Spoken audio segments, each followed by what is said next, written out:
Hello guys, this is Skyline 81 here, and I'm just giving you a 2-week, or should I say 2.5-week update on just driving this Skyline and experiencing it ever since I purchased it not that long ago.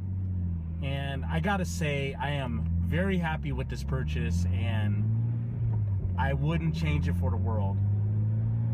And I say that because when I first started this journey, I was looking for a GTR because I just wanted the sportiest, the top of the pack, and that's what it is, the GTR. And I had the option of getting a 4-door GTST and this 2-door GTST. And then after doing some more research, I realized that it's just going to be a lot more expensive to own a GTR with all the maintenance and the gas mileage, and just buying it itself, it was nearly double the price of a GTST. So I didn't really expect that much performance-wise from a GTST, and I knew it was still a Skyline, but I didn't expect it to be that crazy. And you know what? This completely blows my mind, because while it's not the fastest car out there, I'm not going to be smoking Ferraris or anything like that. It is not bad at all. It is a lot more sportier than I thought. In fact, I'll say that pretty much every Skyline is a sports car.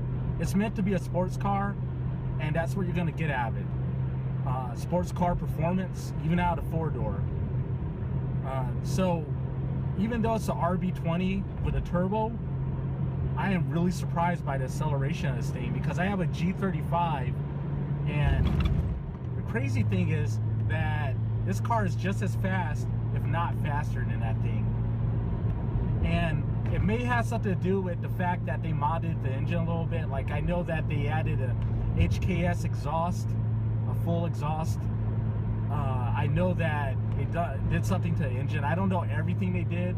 I know that they added a new turbo to it and new cams, but it must have made a difference, because I know it's a little faster than a stock model of the GTST. And not only that, another thing that has surprised me with this car is the reactions.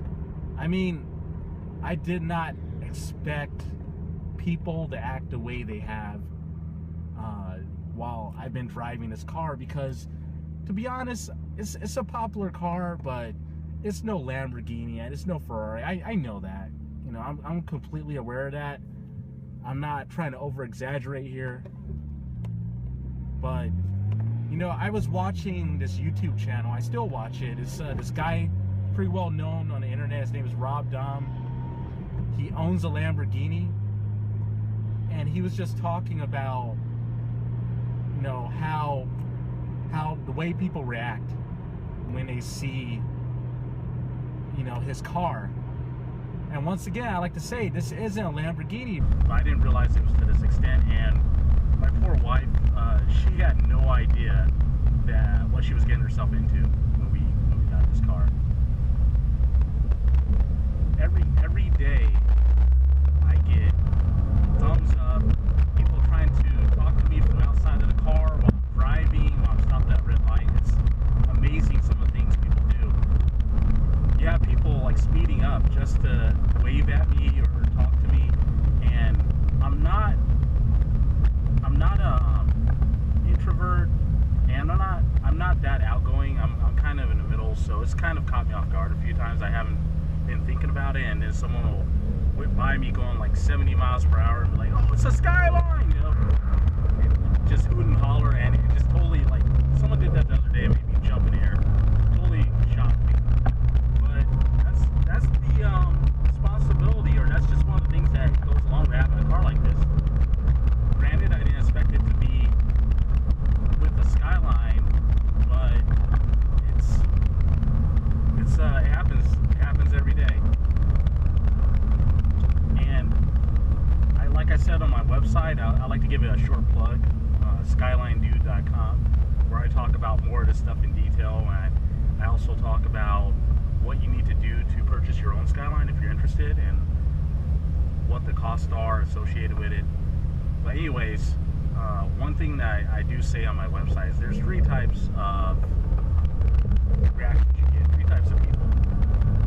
You got people who know what it is, they know it's a Skyline, and they're a big Skyline fan, and they're just very excited to see it. Those are my favorite type of people.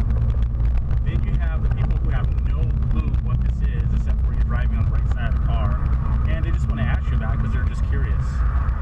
And then you have the haters, which are the hardest people to deal with.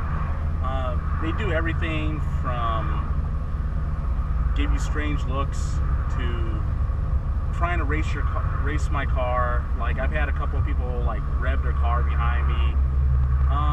It's hard to explain what the difference is between all 3, but I mean, if you rode with me for a day, you would know what I'm talking about. And the guy I bought this car from, he told me that I have a social responsibility to share this car with other Skyline enthusiasts, people that are fans of the Skyline. I feel exactly the same way. Before I bought this car, if I had saw a Skyline, I'm telling you right now, I would have done a U-turn, I would have followed that person, probably did all the stuff that I've seen people do to me. So I totally understand it, and when people do come out and they approach me about the car, I give them all the time in the world. As long as I don't have to get to work or get somewhere very fast, I give them all the time in the world to ask me questions about the car, to take pictures of it. I have no problem with that whatsoever.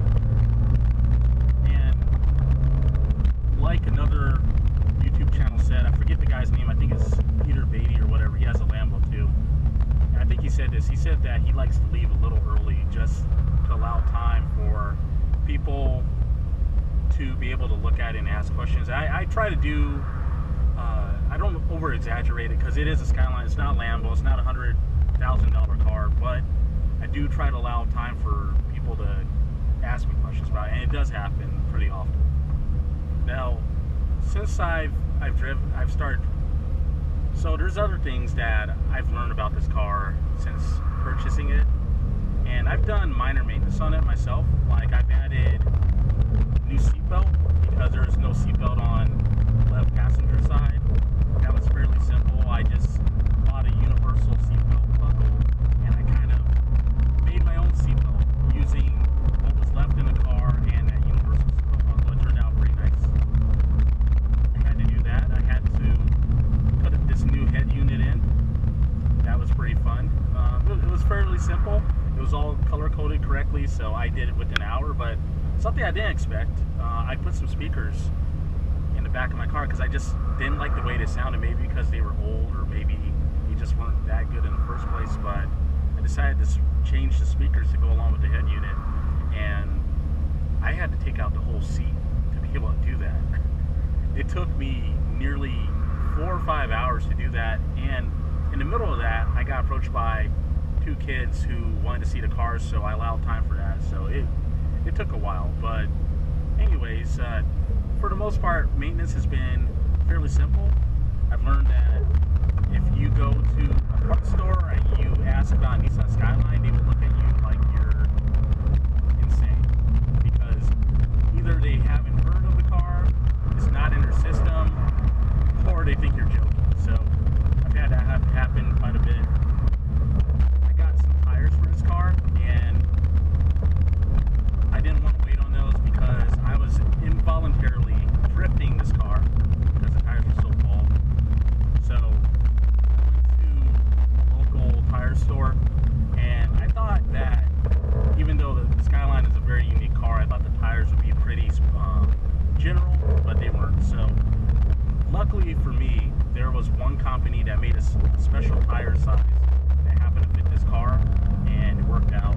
And it wasn't that expensive. It cost me like 400 bones. So that's pretty much all the maintenance I did. And right now I'm trying to install a spoiler on my car. I'm doing it all by myself. I'm painting it, drilling the trunk, which I'm kind of afraid to do, but I want to do that all by myself. I want to get used to it. I don't want to shell out big bucks to make changes to this car. I didn't buy it to do that. You know, I want to learn about the Skyline. I want to be able to pass this on to other people who want to buy or already have a Skyline and they're wanting to do their own maintenance on it. So I'm trying to avoid taking it into shops too much, unless it's something like, you know, unless it's something like changing a tire, which I'm not going to have it by myself.